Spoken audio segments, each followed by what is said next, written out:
I have never seen a lazy person stop being lazy. Welcome to the show, Doug MPA. Hey, how's it going? So, what are your thoughts on the topic? Have you, what do you think? Do you think people change over time or do you think they mostly stay the same?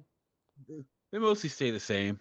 If you guys really think about it, the douchebags who you went to high school with are still douchebags.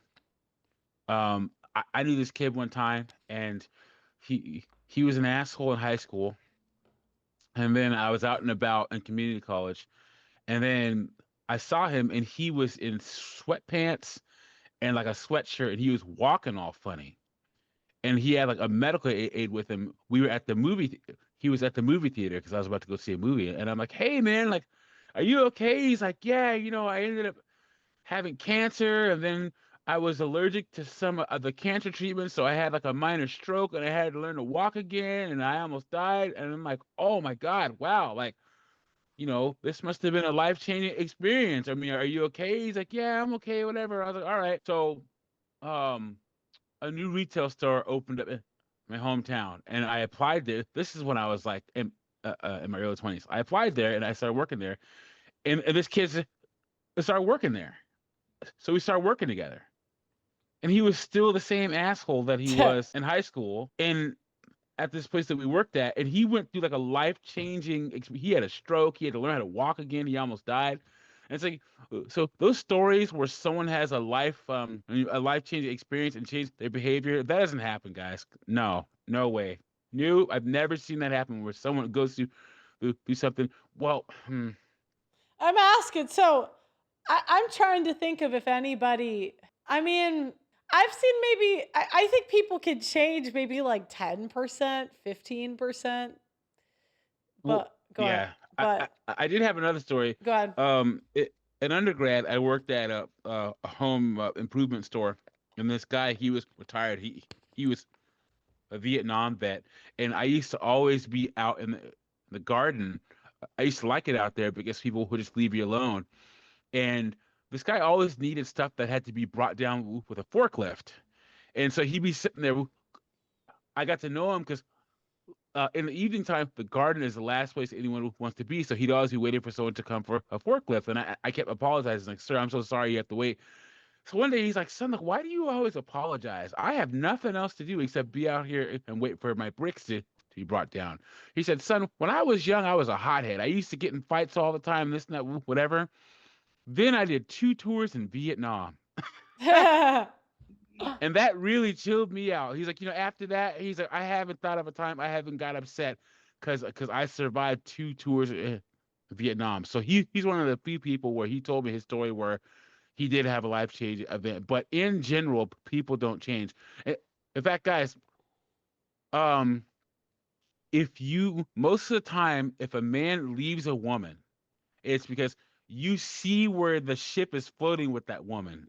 You know where she's gonna end up, and you gotta jump off the ship before she takes you with her. Like most of the women that that are going to be baby mamas are going to be baby mamas. Most of the women that you think are going to be whores are going to be whores. You just have to choose early on if you want to deal with that or not.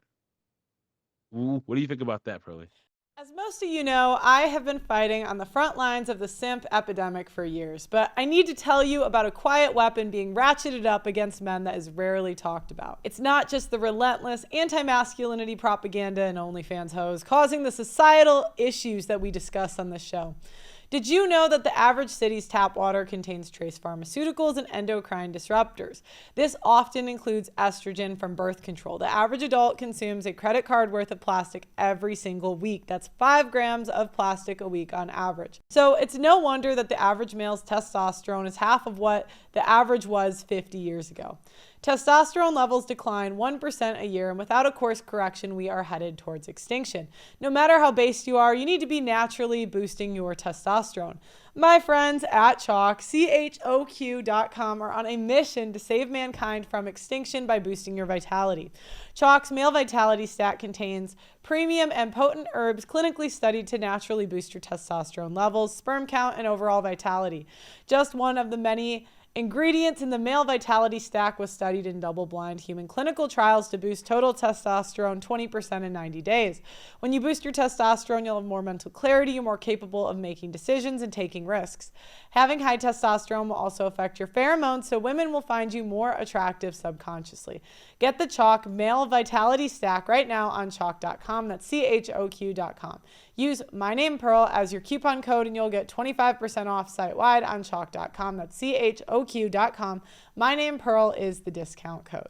No, I totally agree with you. I was just thinking back. I cannot think of any, but I'm only, I'm under 30. I'm gonna hold on to that as long as I can. Every day. But so I don't know. I could change my mind in 10 years. As a woman, I do reserve the right to change my mind at any time. So yeah. But I cannot think of anybody that I went to school with or I knew from childhood that is that different or had like most of the girls I knew that were pretty lazy got fat, and I saw that coming. There are ways to take your negative characteristics and they could turn it into a positive thing. So my sister is everything that we talk about. She's in her late 40s, never had a serious relationship, and she's never going to, right? So when she but she's one of the most selfish people I've ever met.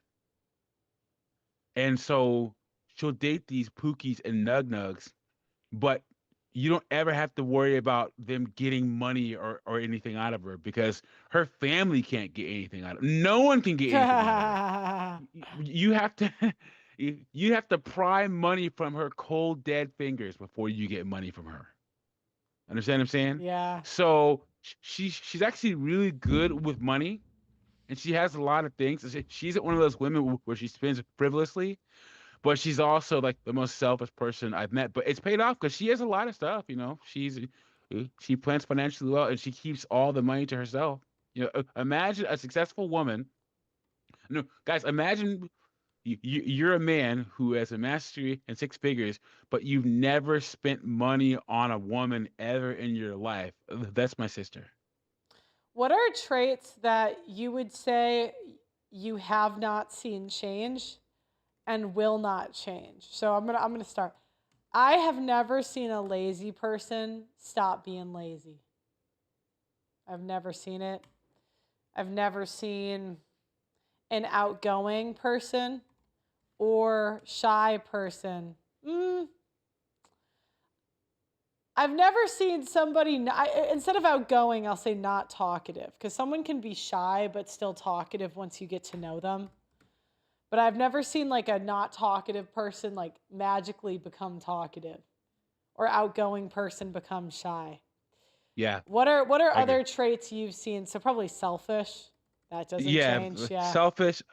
I've never seen a petty person not be petty. You're petty, right? I'm one of those. That's why.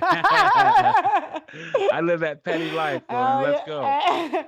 Hey, bitchy. Yeah. People that complain. People that are late. Oh yeah. People that are late, they'll never not be late ever. Yeah. Ever. And I think one of the problems in life is people always project how you want someone to be. And I think the happiest people can just accept and adapt. You know what I mean? Like, if women are late, then show up to the date 30 minutes late because you're going to go crazy. You're going to go crazy expecting them to be on time. You might as well be late. You know what I mean? Yeah. Go ahead.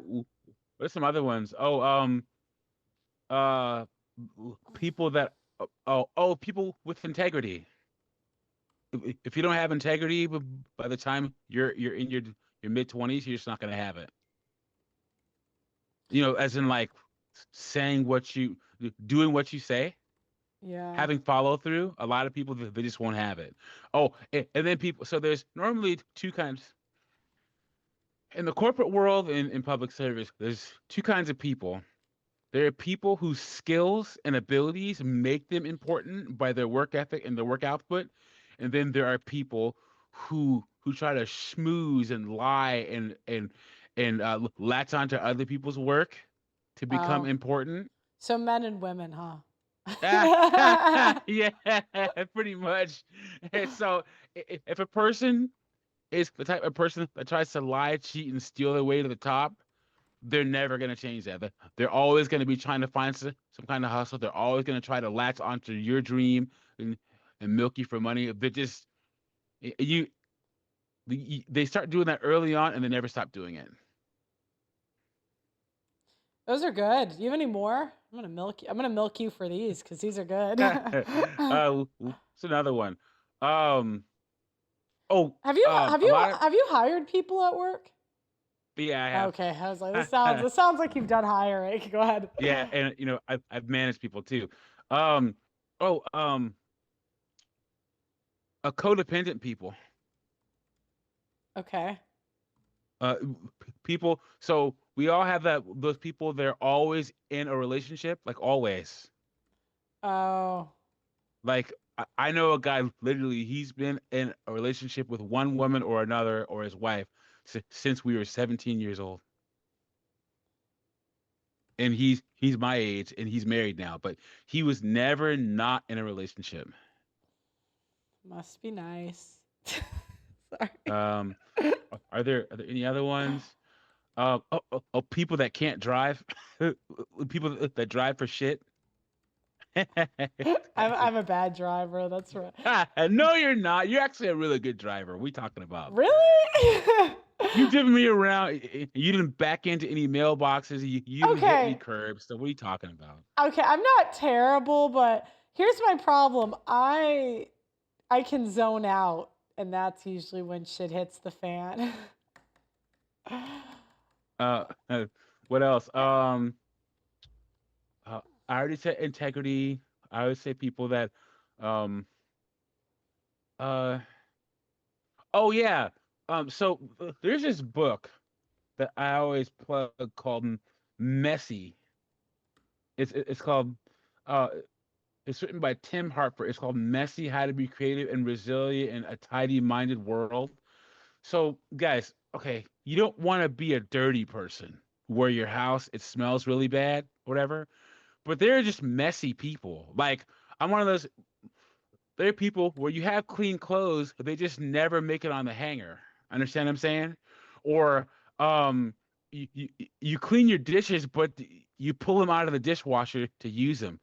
And if you're not a super clean and tidy person, it's not a bad thing because you that energy that super tidy clean people use for that you use towards other things as in like creative endeavors or stuff like that. So don't feel bad if you're a messy person. You're using that energy for other aspects of your life besides cleanliness. Yeah, and I think that's from a young age.